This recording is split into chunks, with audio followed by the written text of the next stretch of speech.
방송에서 제공하는 투자 정보는 투자 판단에 대한 조언입니다.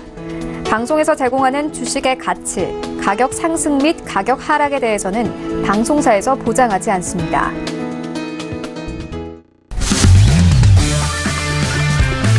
네, 안녕하세요. 해외선물 신세계 MC 김은혜입니다. 자, 오늘은 목요일장입니다. 전일 뉴욕 증시 3대 지수 모두 급락하는 흐름으로 마무리가 되는데요. 특히나 나스닥이 가장 큰 폭의 낙폭을 기록한 상황입니다. 자, 그러던 와중에 일단 기술주들에 대한 폭락세, 매도세가 좀 강화되고 있는 상황인데요. 하지만 오늘장에 대해서는 상승 출발하면서 반등을 노려보고 있는 상황입니다. 거기에 ECB 금리 결정에 대한 부분은 예상대로 내년 여름까지 금리를 현 수준으로 유지하겠다라는 드라기 총재의 발언이 이어지고 있고요. 역시나 추가적인 비둘기파적인 발언도 내놓고 있는 상황입니다. 자, 오늘도 굵직한 이슈들 함께하고 있는데요. 신세계 함께 하시면서 탄탄한 해외 선물 전략도 챙겨가 보시길 바라겠습니다. 오늘도 저희 방송 함께 하시면서요. 참여하실 수 있는 방법도 열어놓고 있습니다. 전화와 문자 그리고 유튜브 실시간 채팅방 통해서도 다양한 의견 접수가 가능합니다. 전화 주실 때는 서울전화 02-3153-2611번, 2612번 두 대의 전화가 준비되어 있고요. 문자 보내실 때는 샵 0082번으로 보내주시면 오늘의 마스터님과 함께 여러분들의 상담도 함께 도와드리도록 하겠습니다.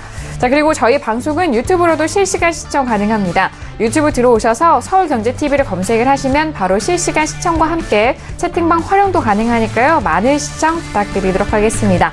아울러 저희 방송을 통해서 제공된 정보는 투자 판단에 대한 조언입니다. 해당 상품의 가치와 수익률을 보장하지 않는다는 점 유의해 주시길 바라겠고요. 또한 저희 프로그램은 자본시장 통합법 준수하고 있다는 점까지도 고지 도와드리도록 하겠습니다. 자, 신세계 목요일장의 문을 열었고요. 함께해 주실 출연진 분들도 인사 나눠보도록 하겠습니다. 먼저 오늘도 박나경 캐스터와 함께합니다. 네, 안녕하세요. 박나경입니다. 오늘 뉴욕 증시 3대 지수 상승 출발했다는 소식 말씀드렸습니다. 네, S&P 500 지수 6거래일 연속 하락세 이어가다가 오늘 반등에 성공했다는 분석인데요. 네, 기업 실적들 오늘 목요일 절정에 이를 것으로 관측이 되고 있습니다. 네, 하지만 이제 10월은 항상 증시의 최악인 달이라는 말처럼 좋지 못한 지금 증시 상황 나타내고 있는데요. 기업 실적이 관건이다. 하지만 예년만은 못하다라는 이야기도 들려오고 있습니다. 네, 여러 가지 좀 혼란스러운 상황 속에서 여러분들 길잡이가 필요하실 거다라는 생각이 드는데요. 오늘도 1시간 동안 외신 소식과 함께 여러분들께 도움이 될 수 있는 정보 드릴 수 있도록 최선을 다하겠습니다. 네, 알겠습니다. 자, 어제 지수에 대해서 워낙 낙폭이 워낙 컸기 때문에 좀 증시를 좀 바라보는 분석가들 그리고 투자자분들도 투자 심리에 대해서 좀 위태했었던 것 같은데요. 다행히 오늘은 좀 강한 반등을 보여주면서 본장에서는 1% 넘는 반등으로 현재 상황 이어지고 있는 상황입니다. 자, 중요한 순간인데요. 오늘 목요일장 함께해 주실 마스터님도 만나보도록 하겠습니다. 오늘 함께할 마스터를 영상을 통해서 먼저 확인하시죠.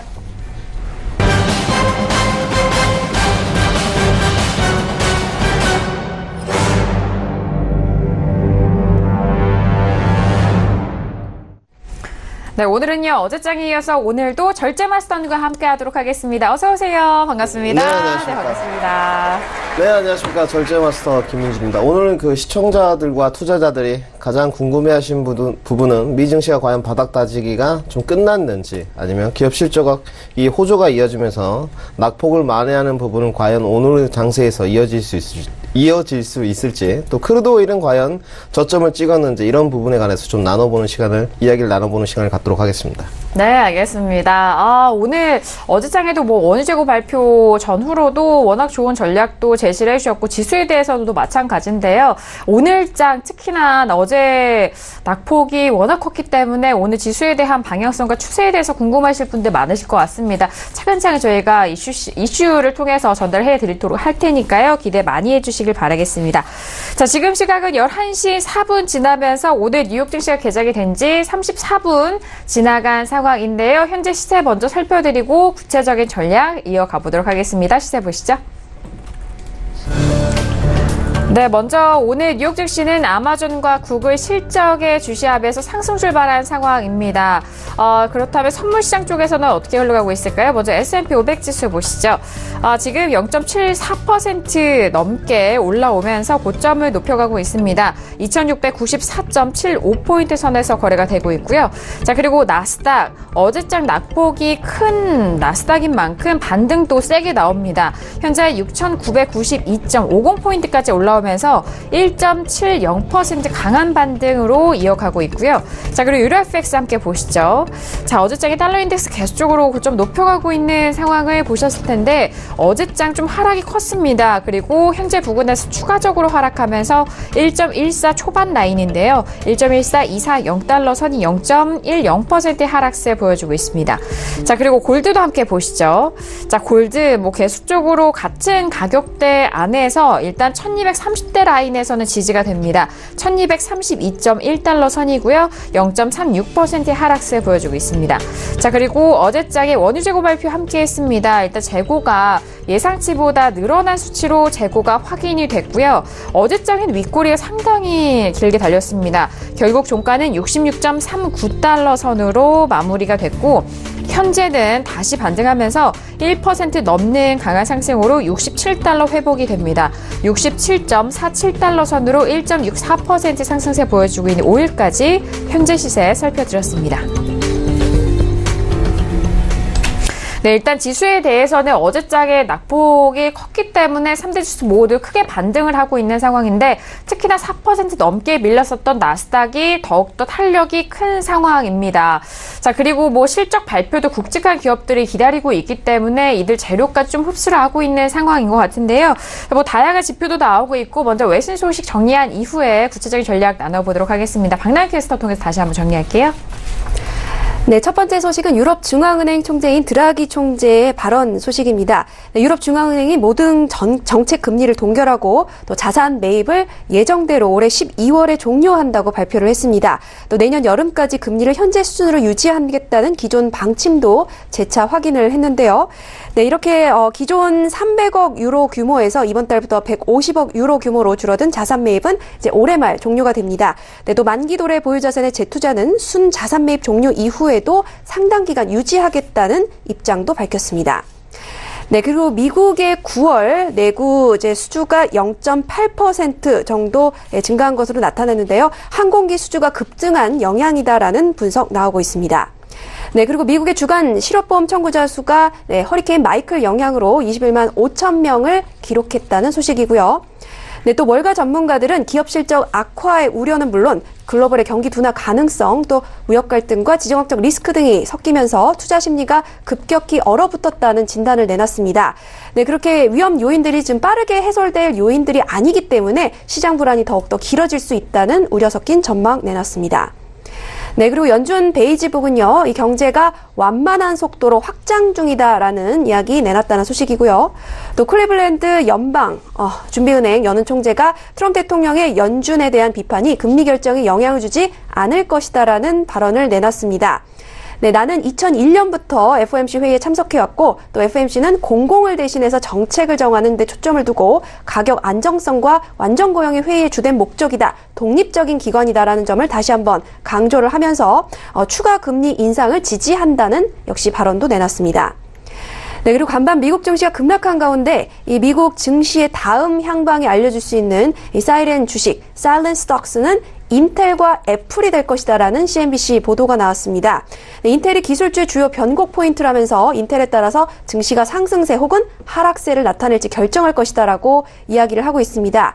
네, 인텔이 이미 40주 이동 평균선을 뚫고 내려갔고 이제는 다시 돌아와서 이 지지선을 테스트해 볼 때다라고 말하면서 매우 중요한 지지선이 될 것이다라고 이야기를 하고 있습니다. 네, 인텔 주가는 이미 추세선보다 약 9% 지금 낮은 수준이고요. 또 한편 애플 주가는 지난 3개월간 14% 오른 바 있습니다. 네, 인텔 실적은 이제 25일, 그리고 애플 실적은 11월 1일에 발표될 예정입니다. 네, 그리고 미국 증시가 이달 약세를 보인 가운데 유일하게 살아남은 업계가 필수재 관련 종목이다라는 CNBC 보도입니다. S&P 지수 그리고 다우 지수 하락을 했지만 동기간 S&P 500 중에 필수재 지수는요 2.6% 상승을 했다라는 지적을 내놨습니다. 네, 필립 모리스를 필두로 필수재는 2009년 11월 이후 최장기간 상승세를 기록하고 있는 것으로 나타나고 있습니다. 네, 그리고 CNBC 매드머니 진행자인 짐 크레이머는 미국 증시 급락한 이유에 대해서 이 트럼프 대통령의 관세 정책과 또 연준 때리기 때문이다라고 말하면서 이는 모두 트럼프 대통령이 일으킨 인재다라는 지적을 내놨습니다. 네, 이렇게 세계 증시에 가장 큰 영향력을 미칠 수 있는 두 사람인 미국 대통령과 연준 의장이 파괴적인 줄다리기를 하고 있다면서 둘 다 틀렸다라는 비판을 내놨다는 소식입니다. 네, 그리고 미국 증시가 10월에 급락할 가능성이 있다고 예견했던 피터 시프의 예상이 다시 한번 적중했다는 소식입니다. 네, 증시 하락세가 살아있다라고 말하면서 이날 급락도 좀 예상했던 움직임이다라는 점을 이야기를 했는데요. 이달 초 주가가 10월에 깜짝 폭락할 수 있다고 말했는데 불과 일주일 뒤에 예상대로 증시가 좀 곤두박질 쳤습니다. 네, 이렇게 반등 조짐을 보이고 있지만 여전히 하락 추세 이어질 것으로 내다봤고요. 또 증시가 계속 또 내리막을 걸으면서 그의 신통력을 다시 한번 확인해줬다라는 외신적 분석입니다. 네, 그리고 파이퍼 제프리는 미국 증시가 바닥을 치기 전에 추가로 10% 정도 내릴 수 있다는 분석을 내놨습니다. 네, CNBC에 따르면 S&P 500 지수는 한 달 전까지만 해도 이 신고가 경신을 이어갔지만 현재는 지수를 구성하는 70% 이상 종목들이 조정 구간에 지금 들어선 상황인데요. 이 트위터, 캐터필러, 포드, 그리고 AMD 등 이 대기업들도 모두 약세장으로 지금 전환된 상황입니다. 네, 아직 증시가 바닥을 치지 않았다면서 2700선에서 지지를 다시 시험받을 것이다라는 전망 내놨습니다. 네, 그리고 미국 증시 폭락세 이어가면서 시장 변동성도 크게 확대되고 있습니다. 특히 주요 지지선이 무너지면서 낙폭이 가팔라지고 있지만 아직은 시장 안정을 논하기는 좀 이를 것 같다라는 분석이 나오고 있습니다. 네, 빅스 지수가 좀 물론 급등을 하고 있지만 아직 항복할 국면은 아니다라는 전망입니다. 네, 그리고 UBS는 미국 증시가 지금 패닉에 휩싸인 매도세로 지금 하락했다고는 볼 수 없다라는 진단을 내놨습니다. 네, UBS의 아트캐신 객장 담당 이사 발언인데요. 증시가 급락했지만 패닉을 느낄 정도는 아니었다라는 평가를 내놨습니다. 그러면서 투자자들이 일제히 매도로 돌아서는 모습까지는 아니었다면서 이 지지선 붕괴로 매도세가 강해지는 현상에 가깝다고는 분석을 내놨습니다. 네, 패닉에 따른 투매라면 쏠림이 더 강했을 것이고 또 거래량도 더 많았을 것이라는 것이 캐신 이사 판단인데요. 특정 지지선이 무너질 때 때론 알고리즘의 위험 신호로 보고 또 주식을 내던지기도 한다면서 이날 증시 약세도 이러한 유사한 형태다라고 말했습니다. 네, 그리고 미국 증시가 10월달 지금 수차례 급락하고 있지만 매수 기회로 삼아야 한다는 진단도 나오고 있습니다. 네, 캐나다 출신의 억망장자 투자자 케빈 올리리의 발언인데요. 미국 경제가 더 성장할 것이다 라고 말하면서 주가 하락도 알아서 해결될 것이다라는 이야기를 내놨습니다. 이번 주가 하락은 흔한 조정이라면서 이 포지션을 조정 중인데 오늘 또 한 번 주식을 매수했다라는 발언 역시 내놨습니다.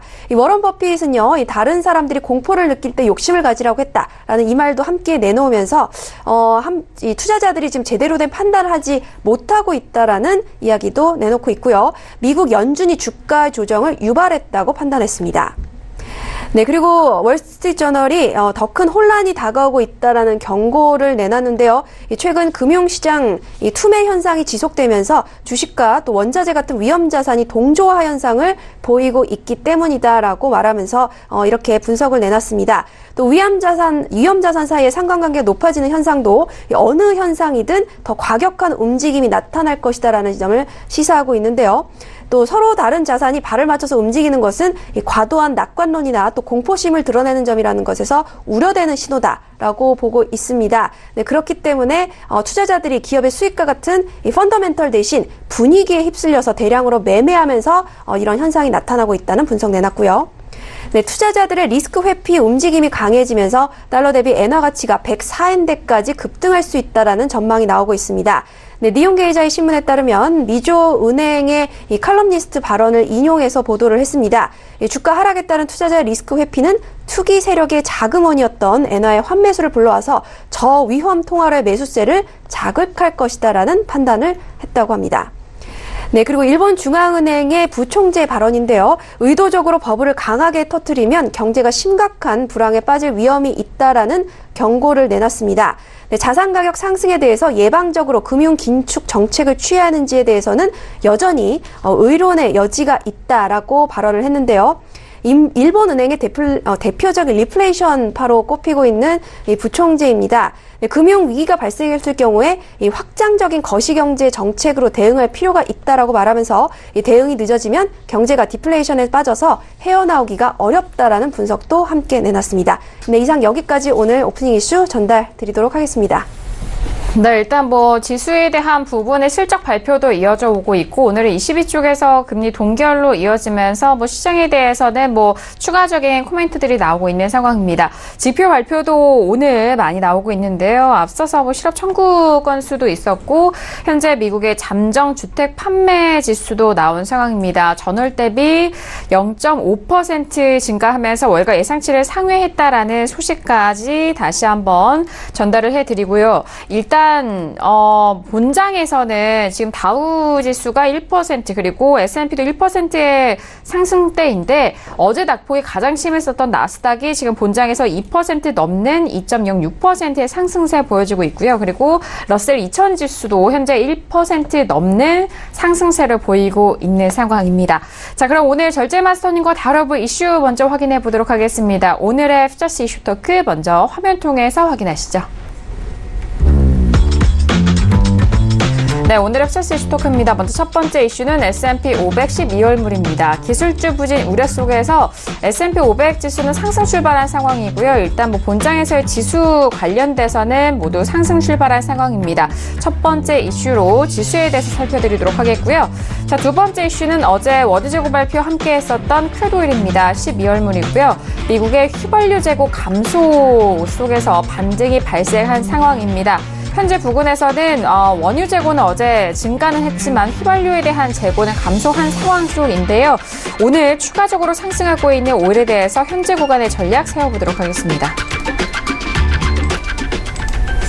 네, 오늘도 이렇게 두 가지 이슈 준비했습니다. 첫 번째 이슈는 지수를 살펴보도록 할게요. S&P 500을 비롯한 지수 살펴볼 텐데, 오늘 아침이죠. 오늘 아침에 우리 투자자분들은 일단 일어났을 때, 이 낙폭에 깜짝 놀라셨을 것도 같습니다. 그래서 우리 증시에 대한 부분도 시작부터 많이들 좀 걱정하셨을 것 같은데, 지금은 좀 반등을 모두 3대 지수에 이어서 계속해서 이어가고 있는 상황인데, 먼저 마스터님의 업앤다운 의견 확인한 이후에 구체적인 전략 들어보도록 하겠습니다.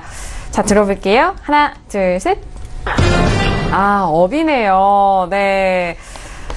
많은 분들이 오늘장의 지수의 추세와 방향성에 대해서 정말 궁금해 하실 것 같은데, 이 업이 그렇다면은 데일 관점의 반등 업이냐, 아니면 다시 좀 한동안은 그래도 좀 올라올 수 있는 여력이 있느냐 궁금해 하실 것 같아요. 네, 한동안 좀 올라올 수 있는 그래요? 여력이 있다고 보고 있습니다.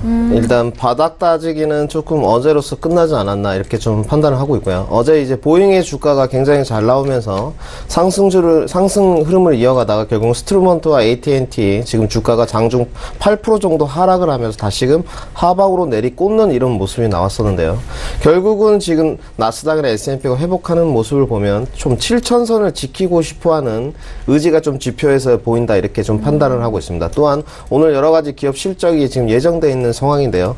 아무래도 거대 기업은 구글과 아마존이 실적이 잘 나온다는 전제 조건을 일단 깔았습니다. 먼저 법인세 인하에 관한 혜택을 좀 많이 본 기업들 중에 대표적인 두 기업이기 때문에 아무래도 금일에 관해서는 조금 더 상승 흐름이 이어지지 않을까 이렇게 판단하고 있습니다. 알겠습니다. 일단 어제장에 보잉사의 실적이 워낙 좋았기 때문에 지수에 대한 부분을 또 함께 좀 추가적인 재료도 말씀해 주셨고, 하지만 어제 지수 말씀해 주셨을 때는 나스닥 같은 경우에 7,000선이 깨질 것이다 라고 하는 정말 좀 어려운 그 결단에 대한 부분을 말씀해 주셨는데, 어제 저점을 보니까 7,000이 깨졌고 종가 역시나 7,000이 깬 상황이었잖아요.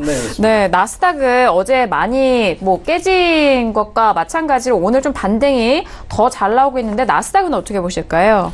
네, 나스닥도 마찬가지입니다. 나스닥은 지금 철저하게 이 교육생들에게도 말씀을 드리고 있는데요. 시청자분께서도 유념해 하셔야 될 부분이 기업 실적 호조에 대해서 지금 좌우가 지금 뭐 상하의 폭이 결정되는 이런 모습입니다. 기업 실적을 뭐 바로 이렇게 곧바로 뉴스를 좀 접할 수 없는 부분이 아쉬운 부분이긴 하지만 기업 실적에 좀 신경을 쓰시면서 매매를 좀 진행하셔야 되고, 과연 나스닥이 오늘의 맥점인 7,000포인트를 회복할 수 있느냐, 이것이 오늘의 좀 관전 포인트지 않나 이렇게 판단하고 있습니다. 알겠습니다.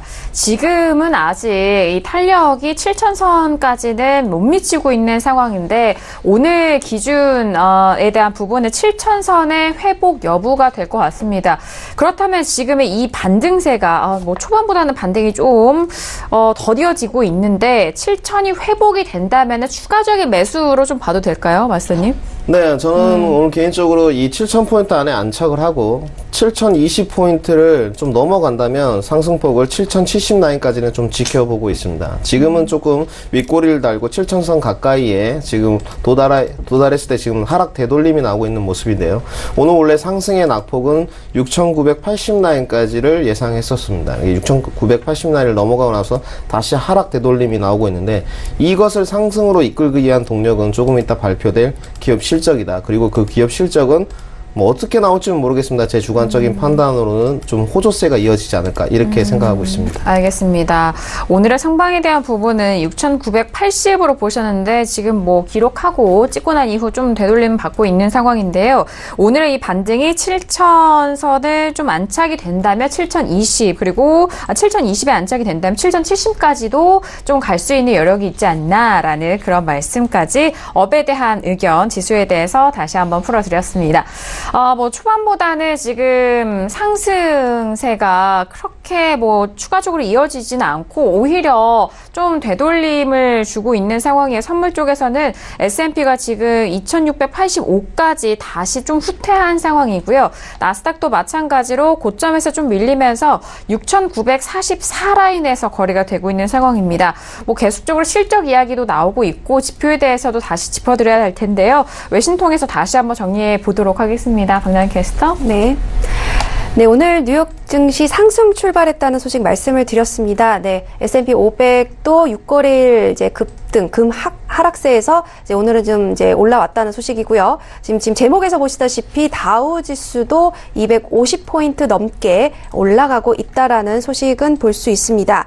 물론 상승 출발한 것은 사실이지만요, 이 기술주의 급락과 또 기업 실적의 호조세를 나타내고 있다고는 하지만 이 평소에 이런 패턴보다는 좀 못하고 있는 실정이다라는 이런 이야기들 때문에 이 증시에 좀 하방 압력을 넣고 있다라는 외신 쪽의 분석도 이어지고 있습니다.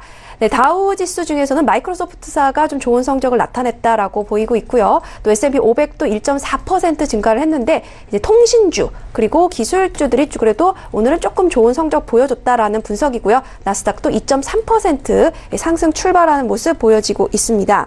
네, 그리고 뭐 이제 여러 번 언급을 드렸는데요. 미국의 주간 실업보험 청구자 수가 허리케인 마이클의 영향으로 21만 5천 명 정도 이 기록을 했다라고 나오고 있다는 소식이고요. 네, 그리고 미국의 9월 내구재 수주도 0.8% 증가했다라는 소식도 다시 한번 이제 언급이 되어 있습니다. 네, 그리고 이제 10월 달이 원래 기업에 있어서 실적이 나오고 있지만 증시 최악의 달이다라는 이런 하나의 징크스 같은 이런 이야기들이 있는 만큼 기업 실적이 이 부분을 좀 상쇄시켜줘야 한다라는 외신 쪽의 의견이 나오고 있습니다. 현재까지 다우가 무려 10월 달 지금 이제 25일인데요. 7.1%, S&P는 8.9%, 그리고 나스닥도 11.7% 10월 동안에만 이렇게 하락을 했다라고 이야기를 하고 있습니다. 미국 증시 때문에 뭐 우리나라 증시뿐만 아니라 이 전 세계적으로 지금 좀 혼란스러운 상황인데요.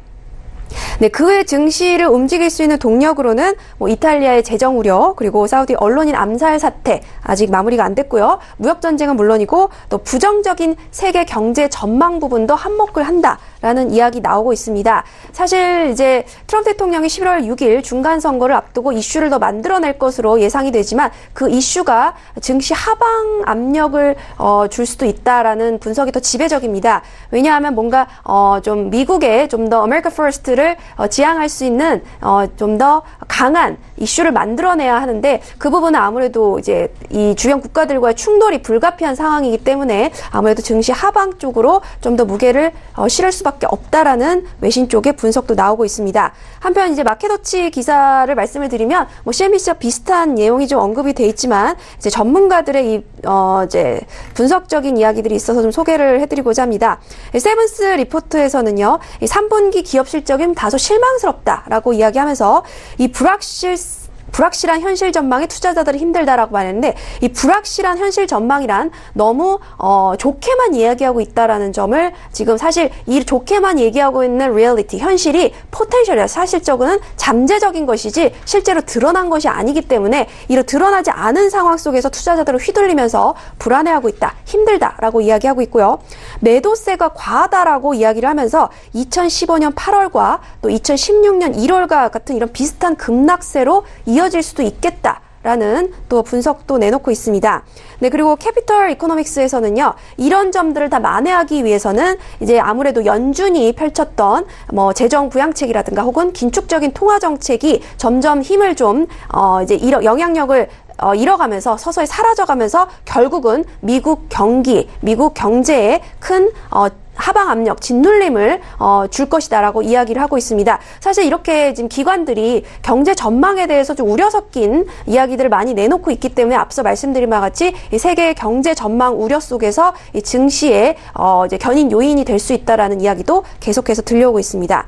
네, 그리고 한편 뭐 또 여러 번 언급을 드렸는데 유럽 중앙은행이 모든 정책금리 동결하고 자산 매입 올해 12월에 종료한다는 기존 정책 유지한다는 점 다시 한번 말씀을 드리고요. 또 만기도래 보유자산 재투자는 순자산 매입 종료 이후에도 상당 기간 좀 유지를 할 것이다 라는 이야기 내놓고 있는데 사실 뭐 그동안에 예상되었던 얘기들인 만큼 별다른 시장에 영향을 주지는 않고 있다라는 이야기고요.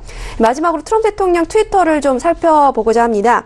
이 트럼프 대통령 트위터에는 뭐 다양한 이슈들이 나와 있는데요. 이 국내 정치 또 이제 본인을 공격하는 페이크 뉴스, 언론사 비판과 또 민주당과의 이런 이야기들도 있지만 이민법에 대한 이야기들, 이민자들에 대한 비판의 목소리를 계속해서 높여가고 있습니다.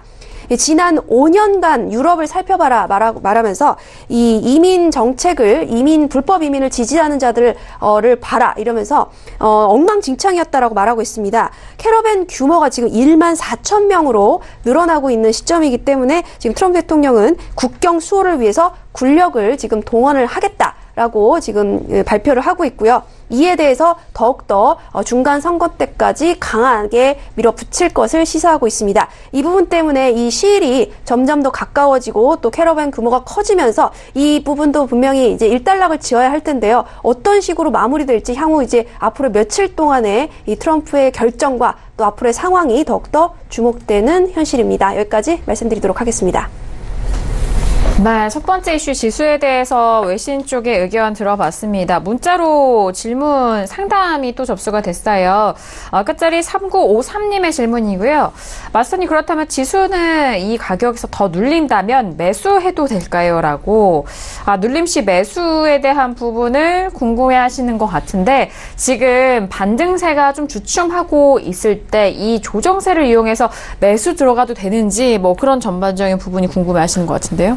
네, 굉장히 좀 어려운 질문인 것 같습니다. 네. 일단 뭐 항상 아침에 기사 본문을 이렇게 쓰고 있는데요. 네, 먼저 그 당일 추세가 좀 발생하고 나면 매매를 좀 못하게끔 이렇게 금들이 좀 시키고 있는데 굳이 접근을 좀 하신다면 6,920선 라인까지는 좀 기다리는 게 맞지 않나 이렇게 판단을 하고 있습니다. 네, 6,920 라인까지 좀 만약에 하락 눌림이 나온다면 여기서 다시 상승 동력을 좀 얻을 수 있을 것 같고 기업 실적 호조가 더불어진다면 더더욱 상승 동력 돌파가 나올 수 있을 포인트고 또 컷을 6,900 라인 정도에 두면 될 것 같아서 이렇게 좀 하락 눌림 포인트를 6,920으로 제시하도록 하겠습니다. 네, 알겠습니다.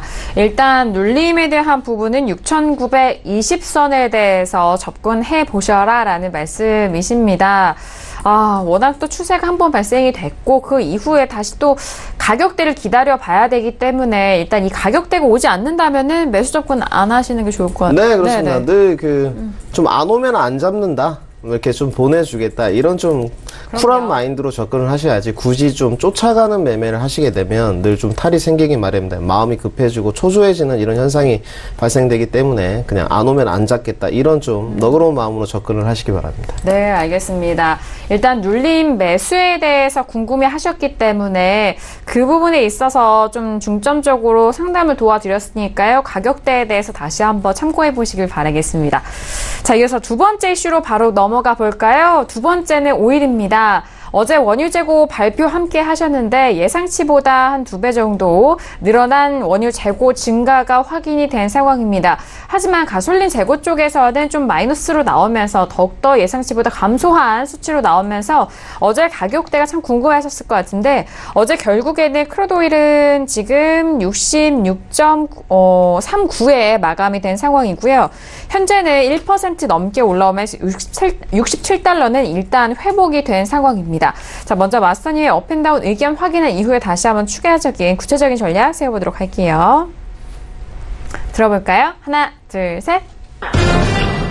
아, 업이네요. 네. 자, 지금 반등하고 있는 이 구간에 네. 업을 들으셨어요. 네. 아무래도 좀 많이 놀라셨을 것 같은데요. 오늘 일단 예상했던 저희 상승폭은 다 네. 발생됐습니다. 네, 67.709까지 상승의 폭을 봤었고요. 67.709에서 하락 되돌림이 좀 발생할 것이다. 오늘의 지금 상승폭이 67.609까지 지금 상승을 진행했었는데요. 지금 이 이후에 지금 하락 되돌림이 발생하는 것까지는 아주 지금 잘 맞고 있습니다. 하지만 오늘 지금 맥점의 포인트는 일단 66불 라인대에 지지대가 굉장히 탄탄하게 지금 맺어져 있는 상황이고 또 66.80 라인이 맥점이 될 것으로 판단하고 있습니다. 이 66.80 라인이 지지가 된다면 조금 더 상승세를 이어가지 않을까 이렇게 주관적으로 판단을 하고 있고 일단 68불을 안착해서 68.10 라인을 좀 돌파하게 된다면 68.50 라인까지는 이렇게 좀 올라가지 않을까. S&P와 나스닥 이런 모든 상품의 연동성을 좀 계산한 좀 종합적인 결론이다 이렇게 말씀을 드리고 싶습니다. 네, 알겠습니다. 자, 일단 뭐 매수적으로 의견을 주셨습니다. 지금 67달러 초반대이기 때문에 이 매물대에서 어떻게 좀 접근을 하셔야 되는지 궁금하실 분들을 위해서 구체적인 좀 전략도 제가 좀 여쭤보고 싶은데 66.80달러에 대한 부분이 확인 시 상승 예상이라고 한다면 현재 조금씩은 눌리고 있잖아요. 뭐 초반에 네. 고점보다 밀렸는데 그렇다면 지금 가격대 내외에서 뭐 접근할 가격이 있을까요? 네, 만약에 지금 접근을 네, 하신다면 손절 포인트를 66.75 라인에는 무조건 두셔야 됩니다. 네, 손절이 지금 한 33틱 정도 네, 그러네요. 나오는 모습인데요. 아무래도 이 어제 원유 재고량이 증가했지만 여러 가지 휘발유 뭐 감소라든지 이런 복합적인 요인이 이루어지면서 상승을 했다가 또 하락을 했다가 새벽에좀 결국은 하락으로 내려가는 이런 모습을 좀 나타냈었는데요. 저는 가장 주목하는 것은 중국이 이란에 대한 수입을 금지했다는 것과 또 다가오는 이란 제재 이 두 가지에 좀 더 초점을 맞추고 있는 상황입니다. 그래서 66불이 만약에 넘어진다면 하락폭은 지금 더더욱 커질 수 있습니다. 63불까지 예측을 좀 하고 있는데요. 66불까지는 너무 컷라인이 길고 오늘 당일 데일리 매매로 좀 접근을 하신다면 상승의 방향에 좀 베팅을 해보고 싶다 이렇게 하면 66.80 라인이 꼭 지켜지는 선에서 뭐 휩소까지 계산을 해서 66.75 여기에 손절을 걸고 매수 접근을 해보시는 걸 좀 추천드리고 싶습니다. 네, 뭐 지금 가격대에서 접근하실 분들을 위해서 구체적인 전략을 짜드렸는데 일단 컷은 66.75에 잡아보시길 바라겠습니다. 뭐 매수적으로 지금 포지션을 잡기 때문에 컷은 뭐 하방 쪽에 대해서 잡아드렸고 이 가격대가 무너진다면은 66달러가 이탈 시 63달러까지도 하방으로 열릴 수 있는 구간이기 때문에 그 부분 주의하시면서 좀 접근해 보시길 바라겠습니다. 자, 오일에 대해서 어제 원유재고 발표도 워낙 또 함께 했었던 마스터님이기 때문에 뭐 연이어서 이 종목에 대해서 더욱더 좀 구체적으로 보는 게 더욱더 수월하지 않나 그런 생각인데 그렇다면은 오늘의 지금 반등이 어느 정도까지 가실 거라고 생각하나요? 갈 거라고 네, 생각하시나요? 일단 가장 뚫어야 될 지금 네. 포인트를 좀 말씀드리자면 역시나 67.70 라인입니다. 어제 말씀해 주셨던 네, 67.70 라인이 돌파가 되고 68불에 좀 안착하는 모습을 나와야 되는데 어제도 좀 주관적인 판단을 드렸습니다만은 트럼프의 극적인 모습이 오늘 증시에 좀 반영되고 결국은 S&P의 여러 가지 기업 실적과 호조 또 에너지 섹터주가 올라가면서 크루드 오일을 또 상승으로 이끄는 동력, 이러한 위험 자산에 대한 상승 방향이 이끌어지면서 결국은 상단의 고점인 67.70 라인을 돌파하게 된다면 오늘의 안착점인 68불까지 좀 도전하지 않을까, 이렇게 예측을 하고 있습니다. 네, 알겠습니다. 67.70달러에 대한 부분을 오늘 반등의 여력이 있는지 그 부분 확인을 해보셔야 될 것 같습니다. 자, 이렇게 두 번째 이슈 크루드 오일까지 살펴보고 있는데요. 어제 원유 재고 발표도 발표지만 워낙 또 시황적인 이런 이슈가 맞물려 있기 때문에 외신 통해서 다시 한번 정리해 보도록 하겠습니다. 박나영 캐스터 정리해 볼까요? 네, 오일 가격은요, 지금 증시가 급락세를 이어가면서 이 부분이 오일 가격에는 상방 압력으로 작용했다라는 분석 나오고 있습니다. 네, 지금 월가가 지금 10월 달이 되면서 이 급락세 이어가고 있는데요. 이 급락장을 연출을 하면서 2011년 이후에 이런 급락세가 오일 시장에도 영향을 주고 있고, 아시아, 유럽 증시, 전 세계 증시에는 물론이고, 결국 오일 가격에도 큰 영향을 주고 있다라는 외신 쪽 헤드라인부터 보실 수 있습니다. 네, 브렌트유 같은 경우도 마찬가지고, 모든 WTI, 미국 쉘 오일까지 이렇게 이 세 가지가 지금 시장을 움직이고 있는데요. 이 PBM 오일협회에서는요, 이 좀 수치들, 여러 가지의 주요 지표들의 수치가 좀 낮을 것으로 예상이 되면서 시장의 분위기는 좀 부정적이다라고 말하면서 가격은 계속 오를 것이다라는 전망을 내놓고 있습니다. 네, 그러면서 이 오일 시장에 이제 영향을 줄 수 있는 지정학적 요인 혹은 그 외의 요인들을 꼽자면 당연히 이제 무역 전쟁, 그리고 또 이머징 마켓의 통화의 위기. 왜냐하면 이제 오일이 달러로 거래되기 때문에 이 부분이 큰 위기다라고 말하고 있고, 또 대출금리 상승, 국채금리도 마찬가지고요. 그리고 이제 이탈리아의 재정 이제 위기, 이런 부분을 꼽을 수 있겠다라고 이야기를 하고 있습니다. 10월 달이 들어서 이 급락 장세 때문에 여러 가지의 좀 이제 우려가 나오고 있고요. 또 무역도 좀 둔화될 것이다라고 말하면서 오일 시장에도 여파가 있지 않을까라는 우려 섞인 전망이 나오고 있습니다. 네, 미국 셰일 오일 원유 재고 증가한 것으로 나타나고 있는데요. 이제 이런 증가세에 대해서 우려의 목소리가 나오기 시작하고 있습니다. 미국 셰일 오일 증산이 너무 좀 과도하다라는 이야기인데요. 이 사우디의 그 에너지 장관도 이렇게 이야기하고 있습니다. 이제는 최근에 이런 증산의 이런 추세를 보면 앞으로는 이 재고를 좀 줄여야 될 상황이 올 것 같다. 이 줄여야 되는 부분에 좀 개입을 해야 될 시점이 이제 오고 있는 것 같다. 라고 이렇게 얘기를 하고 있습니다. 그러면서 이런 급증세에 이제 우려할 만한, 걱정할 만한 단계에 진입하고 있다라는, 정확히 해석하자면 이렇게 발언을 했고요. 네, 그렇기 때문에 지금 미국의 지금 셰일 오일 생산에 대해서도 앞으로는 좀 자제해야 되지 않을까라는 이야기도 함께 내놨다는 소식입니다. 11월 4일 이제 미국의 이란 제재 부분이 가까워지고 있는데요. 이제 다른 이제 국가들도 우리나라도 지금 이란 이제 원유를 이제 수입을 하지 않은 것으로 이제 9월달 나타났는데, 지금 이 부분에 대해서도 지금 다른 나라들도 어떠한 지금 움직임을 보이고 있는지가 더욱더 주목이 되고 있습니다. 네, 중국이 이제 사실 이제 이란의 원유의 주요 최대 고객 수입국이었는데요. 이 부분에 대해서도 아직까지는 구매를 하지 않았다라는 이제 소식이 나오고 있습니다. 물론 이제 하겠다라고 강경하게 밀어붙이겠다라고 얘기를 했지만 아직까지는 이제 아무래도 이 제재 부분을 이제 의식한 것이 아니냐라는 이야기가 나오고 있는 상황입니다. 이제 오일 가격 같은 경우에는 이제 증시에 좀 직접적인 영향을 받고 있다라는 오늘 좀 외신 쪽 분석이고요. 앞으로의 좀 지정학적 상황에 따라서 또 이제 좀 당연히 변동이 있겠지만, 항상 말씀드리다시피 11월 달까지는 최고점 향해 달려가지 않을까라는 분석까지 말씀드리도록 하겠습니다. 네, 일단 재고 증가로 계속적으로 나오고 있는 상황 속에서 어제는 APA와 EI 쪽 모두 재고가 증가한 수치로 나온 상황이죠. 자, 이런 재고 증가에 대한 부분은 오히려 증산을 좀 줄여야 할 상황이지 않냐라는 장관 쪽의 코멘트까지 확인하셨습니다. 자, 이렇게 두 번째 이슈인 크루드 오일까지 함께 살펴드렸고요. 유튜브를 통해서도 저희 쪽에 질문을 접수를 많이 해주고 계세요. 그런데 오늘 어제장에도 시간 관계상 저희가 또 다루진 못했지만 달러 인덱스에 대한 부분 또 새로운 국면으로 나가고 있고, 유로에 대한 부분을 좀 같이 맞물려 있는 상황인데, 먼저 달러 인덱스 좀 확인하고 관련된 이슈에 대해서 좀 점검을 해보도록 하겠습니다. 자, 지금 미국 달러 인덱스가 현재는 96.34에 거래가 되고 있는 상황인데요.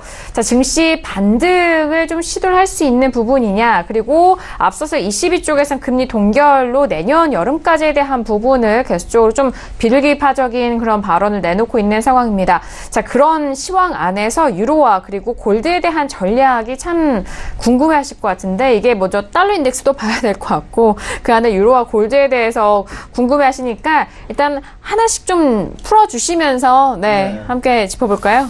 일단 어제도 좀 느꼈었는데요. 네. 이 방송을 통해서 전달할 수 있는 부분이 참 시간이 작구나 이런 걸 좀 느꼈고 네. 여러 가지 어제 또 잔소리를 했던 교육생도 오늘 있고, 오늘 실질적으로 드라기 총재가 연설을 할 때 매매를 금지시켰었습니다. 2시간 동안 오늘 브리실에서 드라기 총재가 이 연설이 있었는데 결국은 비둘기파적인 의견을 내놓는다는 예측까지는 맞았습니다. 그래서 오늘 상승세를 1차적으로는 1.14700, 그 다음 2차는 1.14900까지 보는데 2차까지는 도달하지 못하고 1차까지 상승이 나온 다음 하락 되돌림이 나오고 있는데요. 결국 저는 유로 같은 경우는 1.14000 라인이 무너지지 않을까 이렇게 판단하고 있습니다. 유로의 최저점은 1.13600 라인까지는 좀 하락폭이 나온 다음에 레인지 범위가 1.13600 에서 1.14000 라인에서 레인지 범위 횡보세가 이어진 다음에 다시금 상승세를 이어가지 않을까. 금일의 달러 인덱스에 대해서는 좀 언급을 드렸었는데요. 네. 달러 인덱스가 유로나 더 다른 통화 상품 또 골드에 영향을 주기도 하지만 달러 인덱스에 가장 많은 지분을 보유한 국가들은 유로존입니다. 유로죠. 네, 유로가 오늘 비둘기파적인 드라그의 의견이 나오면서 결국은 달러 인덱스의 상승을 견인했다. 하지만 이 달러 인덱스의 고점인 월간 고점을 찾아보자면 96.450 라인인데요. 여기를 지금 강하게 돌파하는 모습이 나와야 되는데 과연 이 중간 선거와 위험자산과 안전자산 이 여러 가지 상품의 연동성이 맞물린 것이 어디까지 이어질지는 저도 좀 판단을 해봐야 될 것 같습니다. 하지만 유로에 대해서는 조금 더 하방 압력이 지속되고 달러 인덱스는 지속적으로 월간 고점인 96.450을 돌파를 시도하지 않을까 이렇게 판단하고 있습니다. 알겠습니다. 먼저 이 달러 인덱스와 유로에 대한 전략을 짜주셨습니다. 일단 달러 인덱스는 96.450 라인에 대해서 지지 여부를 좀 확인하셔야 될 것 같고요. 지금 현재 달러 인덱스는 96.34에 거래가 되고 있는 상황이고요. 그렇다면 유로 FX 같은 경우는 지금 유로 FX가 1.14270 달러 선이거든요. 좀 레인지를 잡아주셨는데 1.13600과 1.14000 라인에 대한 부분을 다시 한번 좀 짚어드렸습니다. 어제장 그리고 골드에 대해서는 1235달러 지지 여부를 좀 확인하셔라. 그렇게 기억이 나는데요. 여전히 같은 크게 상승을 하지 못하고 또 빠지지도 않는 가격대지만 1230달러 초반은 여전히 지지가 되고 있거든요. 네, 그렇습니다. 상승 쪽으로도 계속해서 봐도 될까요? 네, 골드는 지속적으로 상승을 그래요? 보고 있습니다. 오늘 견해에 대해서도 안 그래도 샘플에서 말씀을 드렸었는데요. 제가 그 상승의 낙폭을 봐온 범위는 1247 라인까지였습니다. 이 부분을 서울경제에서도 한 달 전쯤에 말씀을 드렸었는데 오늘 변경을 좀 했습니다. 1290 라인까지는 상승폭이 연말까지 좀 이어지지 않을까 장기 크네요. 추세로 이렇게 보고 있고 유로가 오늘 달러 인덱스가 상승하면서 하방 압력이 나온 것에 비해서 골드의 낙폭은 결코 크지 않다 이렇게 판단하고 있습니다. 단기세로 접근을 해서 매도다 매수다 이런 폭은 접근할 수 있지만 결국은 장기 추세는 더더욱 골드가 안전자산과 묶이면서 상승하는 흐름이 이어지지 않을까 이렇게 판단하고 있습니다. 알겠습니다. 자, 골드에 있어서는 좀 상향했네요. 일단 1247까지에 대해서 보셨는데 조금 더 올라갔습니다. 1290. 물론 전제 조건은 있습니다. 1250 라인의 안착 여부가 물론 향방을 가릴 것으로 보이지만 1250 라인의 안착 여부에 대해서 아무래도 긍정적으로 조금 바라보고 있는 모습이고 해결되지 않는 세계 경제의 흐름을 보면 결국 장기적으로 봤을 때 KK묵은 무역 분쟁에 관한 관세 우려 또는 지금 골드가 하방 압력이 나왔을 때 매수 접근을 하기 좋은 포인트는 결국은 중간 선거에 의하면서 위험 자산에 대한 증시를 좀 부양하면서 안전 자산에 대한 골드가 하방 압력이 나왔을 때 매수 접근을 하고 다시금 연말에 증시에 관한 것이 하락세로 이어졌을 때 골드는 다시 맞물려서 상승세를 이어가지 않을까 이렇게 예측을 하고 있습니다. 네, 알겠습니다. 유로에 대해서는 하락 가능성에 대해서 계속적으로 말씀을 해주신 상황이 아직도 저점 잡지 않았다라는 그런 말씀을 연이어서 해주고 계시는데요. 가격대는 1.13600달러까지 하락 가능성을 좀 보시길 바라겠고, 반대로 일단 골드인덱스 상승에 대한 부분을 좀 전망해 주셨는데 1250달러 안착 시 1290달러까지도 상승 여력이 있다라는 가격적인 전략을 세워드렸습니다. 각 종목마다 홀로 움직이는 독립 변수가 아니기 때문에 다른 조건들이 일단 지지가 되어야 합니다. 그런 조건들이 다 맞았을 때 이런 종목들에 대한 흐름도 나오기 마련이니까요. 그 부분도 좀 챙겨보시길 바라겠고요. 그리고 저희가 또 시간 관계상 모든 질문들과 다양한 종목들이 있기 때문에 다양한 종목들 다 짚어드리지 못해서 좀 아쉽습니다만 또 절제 마스터님 또 무료 톡방을 통해서 추가적인 대응 전략도 함께 하실 수가 있을 것 같은데 계속 무료 톡방의 이야기를 좀 해주고 계시는데요. 네. PD님이 시켜서 하고 있습니다. 네. 무료 톡방에 관해서 오시면 아무래도 시황 정보라든 여러 가지 정보를 좀 얻어보실 수 있는데요. 솔직히 어제 좀 느낀 바가 많았습니다. 이 해외 선물에 대한 접근성이라든지 어떤 멘탈적인 부분에 대해서 여실히 좀 교육이 필요하구나 이런 면을 좀 많이 느꼈고요. 아무래도 좀 오셔서 배울 수 있는 기회를 좀 접하시면 도움이 되지 않을까. 단기 추세건 장기 추세건 여러 가지 좀 교육이 필요한 실정이구나 이런 걸 좀 통감했습니다. 네, 일단 좋은 전략이 있더라도 이런 마인드 컨트롤이 잘 되어야 그 전략이 또 흡수가 돼서 또 갈 수 있기 때문에 그 부분 말씀해 주신 것 같고요. 포털 검색창에 절제 마스터 검색을 하시면 바로 입장 가능하시고요. 그리고 문자라든지 전화로 또 신청해 주셔도 함께 들어갈 수 있으니까 그 부분 다시 한번 참고를 해보시길 바라겠습니다. 지금 오늘 목요일장 어제의 낙폭이 워낙 컸기 때문에 오늘 시장에 대해서 참 예의주시하셨을 것 같은데 많은 도움이 되셨길 바라겠고요. 자, 이어서 박나경 캐스터도 마지막 소식 함께 할까요? 네. 네, 지금 미국과 지금 계속해서 거의 전쟁을 벌이고 있는 중국 그리고 또 일본 역시 물론 70년 가까이 미국과 일본은 좀 우호 관계를 유지해온 것 같다라는 이야기 많이 들려오고 있지만 한편 이제 일본에게도 좀 불똥이 튈 수 있고요. 또 관세나 여러 가지 부분 때문에 큰 피해를 입고 있는 만큼 중국과 일본이 좀 이제 손을 맞잡는 분위기다, 친구가 필요하다라면서 좀 우호적인 분위기로 돌아서고 있는 것 같다는 외신 쪽 이야기입니다. 사실 이제 25일부터 2박 3일 일정으로 중국 국빈 방문을 합니다. 이제 아베 총리가 방문을 하는데요. 이 부분에 있어서 사실 예전에 2014년에 이제 회동했던 사진을 보면 경직된 얼굴에 정말 억지로 손을 맞잡고 있는 듯한 표정이었는데 이번엔 사뭇 다른 분위기다라는 소식 들려오고 있습니다. 이제 미국이 이제 11월 6일까지 더욱더 강하게 나올 것으로 예상되는 만큼 그 외 국가들이 뭉쳐야 된다라는 이야기도 나오고 있습니다. 이제 중국과 일본이 또 어떠한 협력 사항을 또 내놓을지가 주목이 되고 있고요. 앞으로 더욱더 긴밀하게 협조하면서 미국에 대응하겠다라는 이야기도 들려오고 있습니다. 네, 그렇기 때문에 앞으로의 시황이 좀 더 좀 복잡해지고 더욱더 좀 거세지지 않을까 예상되는데요. 내일도 또 어떤 외신 소식들이 있는지 실시간으로 여러분들께 전달 드리도록 하겠습니다. 네, 이제 10월 말로 접어들면서 11월 중간 선거가 정말 코앞에 두고 있는 상황인데 이런 소식 들려오고 있네요. 트럼프가 또 폭발물 소포를 좀 받았는데 이 부분이 좀 언론 탓이다. 가짜뉴스가 사회의 분노를 좀 초래하는 게 아니냐라는 그런 좀 불편한 심기를 그리고 복잡한 심경을 좀 대변한 하나의 또 에피소드가 아닌가라는 싶은데요. 이 부분도 참고를 해보시길 바라겠습니다. 자, 오늘도 다양한 소식들 신세계를 통해서 목요일장에 대한 전략 드렸습니다. 오늘 해외 선물 시장 뉴욕 증시에 대한 점검을 내일 우리 시장에 좀 접목을 해보셔도 좋을 것 같고요. 그리고 해외 선물 하시는 분들에 있어서도 많은 도움이 되셨길 바라겠습니다. 자, 오늘도 절제 마스터님과 함께 다양한 소식과 전략들 함께 했는데요. 저희가 말씀드린 내용에 대해서는 투자 판단에 대한 조언입니다.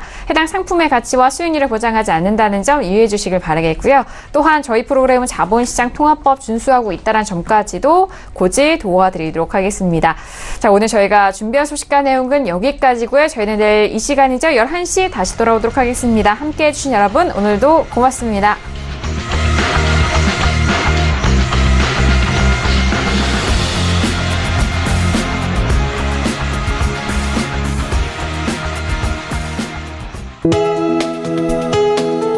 본 방송에서 제공하는 투자 정보는 투자 판단에 대한 조언입니다. 방송에서 제공하는 주식의 가치, 가격 상승 및 가격 하락에 대해서는 방송사에서 보장하지 않습니다.